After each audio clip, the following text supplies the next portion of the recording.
So was it players after finishing second in the league? Must be great atmosphere in Breiðholt right now. Exactly, atmosphere is great and everybody are looking forward for playoffs.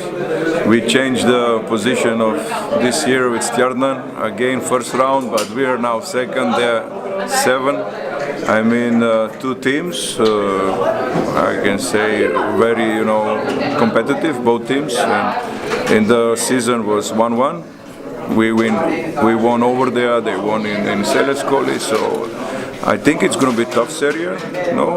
Of course I'm optimistic like a coach, but it's not going to be easy. We have one great team, very well balanced with experienced player like Hlynur Baringsson, who is giving a lot of stability of the team, but few young guys like Tommy, who is a real treat and becoming better and better. And I think most of the Stjarnan players, they improve their individual shape, and it doesn't matter that they lost some games on the end of the competition. Still, I think they're a really competitive team, and we need to take them very seriously. Last year, it was your first time in the playoffs, and you got swept out by Stjarnan.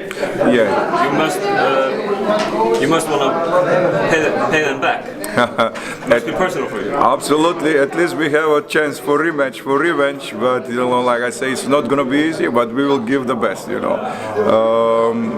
Last year they blow us like a 3-0. But all those games are really tight games, and we are hoping like this year for step forward and to make it into the finals. So our first team who's supposed to stop us is Stjarnan, and probably it's going to be very interesting game.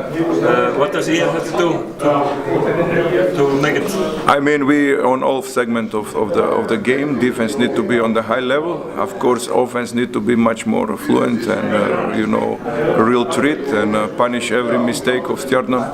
But I know we know all weaknesses and all strengths of Stjarnan. We're still scouting and working on that, preparing, and of course we are going Thursday night with a lot of effort. Thank you, sir.